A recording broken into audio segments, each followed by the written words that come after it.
Have you ever gone out taking photos of wildlife just on a whim? Like you're doing something and you go like, well, between this and that, I've got like a couple of hours to spare or an hour to spare, and there's this nice little park and I know there's birds there, so I'm just going to put the camera in the back seat just in case I have time to just take a few photos. I tried to do that sometimes and often it doesn't work out for me. But a few weeks ago, I went to my local park here, Black Duck Lagoon, and I did a video on using the Nikon 200-500 in various shooting positions. And I'll put a link to that video now. And the video was about shooting at different angles, shooting upwards, shooting straight, shooting downwards, shooting low.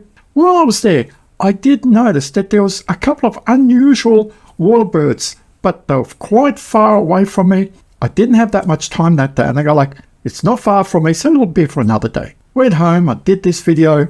About a week later, I was taking my daughter to school, and I go like, hey, got a couple of hours to spare here this morning before I have to go and see my elderly parents. So I'll put the camera in the car and just go and check out this park again. So that's exactly what I did. Went round and instead of going to my normal spot, I went right up to the top of the lagoon. And there's a nice little platform. And as I was walking towards it, I saw so many birds. But the bird that really got me was what you see here. They're called cotton pygmy geese. They're very hard to find. And they're also a bird that can spook very easily. I was only there that morning for about an hour and I got some great photos, especially some photos and videos of this cotton pygmy goose. And today I want to share with you the photos and video that I took on this morning to show you that even if you don't have much time, you can have great rewards in your photography. Don't think that, oh, I've got to set aside the whole morning or the whole afternoon. Sometimes it's quality time instead of the amount of time.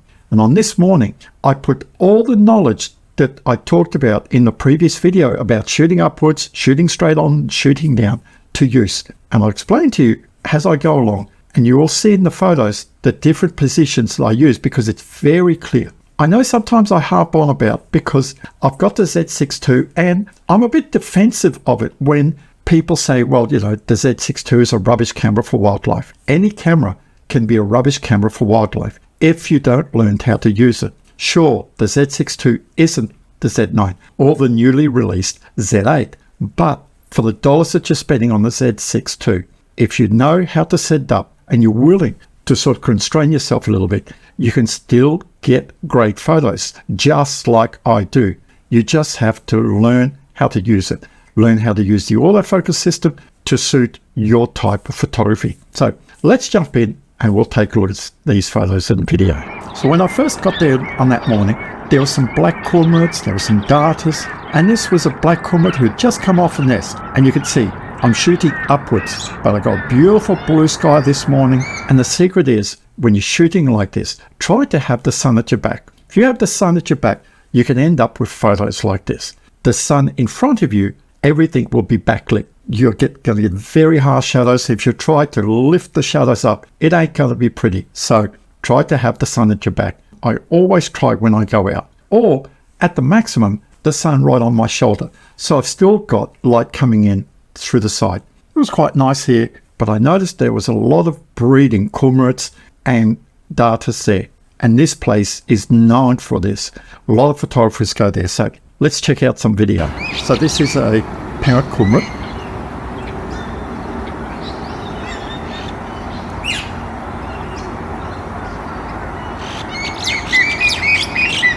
On the right here, this is the bird that I just took videos of, but look in the center here. These are all young black cormorants. You can see it, they're just sitting down.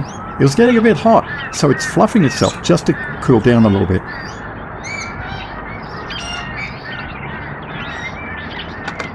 I love black cormorants in flight. They just look so majestic, and their feathers are so silky, they just glow. Looks beautiful. There was also quite a few Australian grebes there and some coots. You can see it here, a small Australian grebe. These are so small, only about like a hand span. My daughter used to call them the ducking bird because their legs are so far back so that as soon as they kick their legs out, automatically it's like a pendulum, they just duck down. So they use their legs to push themselves down under the water.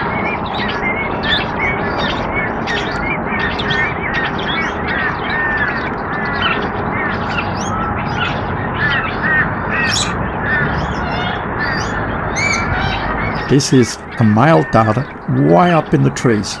Beautiful pose, just drying itself, just amazing. I like photos like this. Beautiful blue sky. This is what I talked about in the previous video. When you're shooting upwards like this, although it looks good like this, it's not perfect. I'd rather try to shoot head on, but in breeding season, a lot of the time the darters will sit quite high up. So it's very hard unless they're on the water.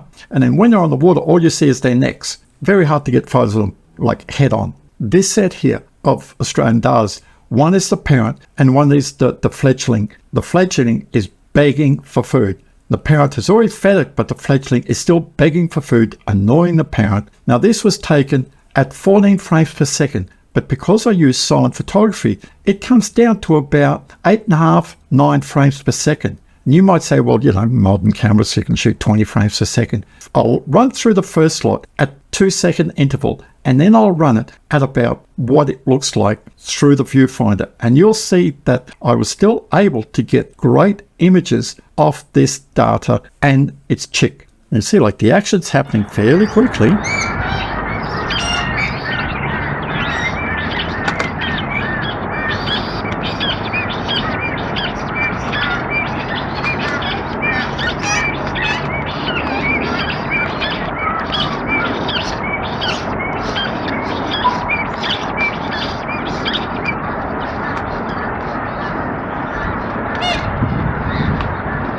Now this next one is very close to real life.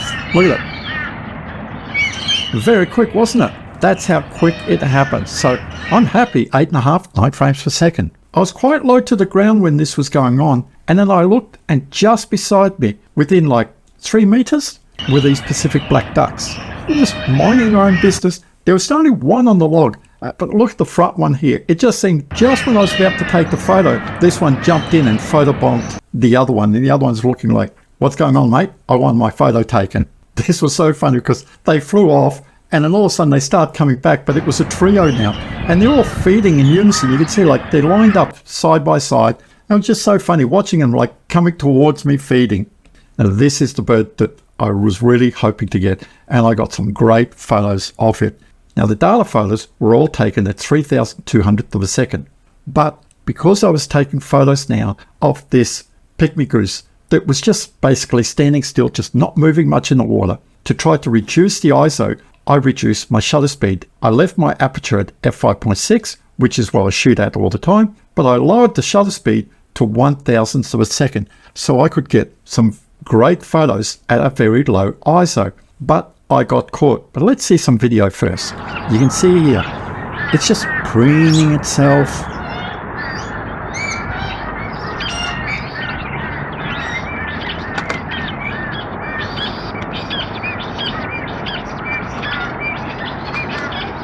But then this happened, turned, and all of a sudden dried its wings out, flapped its wings. I'd never seen this bird's wings open like that. And when I shared this on Facebook, so many people were surprised because they go like, I've seen the front of this bird, but the wings were so beautiful. They've got like green, blues, iridescent. It was just beautiful. But I got lured into like, oh, I'm all right at 1,000th of a second. And you can see the edges of the wings here are blurred. If I had been shooting like I normally do for wildlife, at around 2,000ths of a second, or at minimum 1,600th of a second, I would have had much sharper photos. So lesson learned. Normally I don't shoot on that low shutter speed, and I got sort of too confident saying, yep, I can see what's coming. It's not doing anything, and I got caught out.